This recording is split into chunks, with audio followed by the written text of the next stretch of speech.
আবার একটি নতুন রেসিপি নিয়ে আপনাদের পাশে চলে এলাম। পুঁই শাক, আলু, বেগুন আর সোয়াবিন দিয়ে রেসিপিটি শুরু থেকে শেষ পর্যন্ত দেখবেন। কড়া বসিয়ে দিচ্ছি, তেল গরম করে দিচ্ছি, সোয়াবিন লাল করে তুলে নিতে হবে। সোয়াবিন লাল হয়ে গেছে, তুলে দিচ্ছি। গরম হয়ে গেছে, দিচ্ছি পেঁয়াজ কুচি, লাল হয়ে গেছে, দিচ্ছি আদা রসুন বাটা, ভালো করে আদা রসুন বাটাটা ভালো করে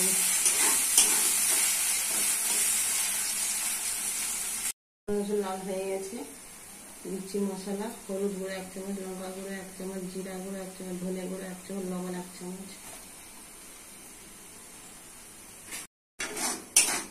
মশলা ভালো করে কষে নিতে হবে।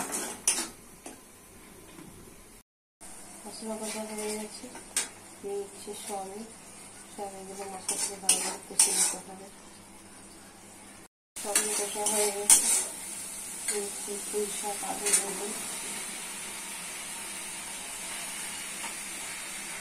কষে রান্না করে নিতে হবে। কষে রান্না করে নিতে হবে। পুঁই শাক, আলু, বেগুন, সয়াবিন দিচ্ছি ভাজা। কষা হয়ে গেছে, দিয়ে দিচ্ছি জল।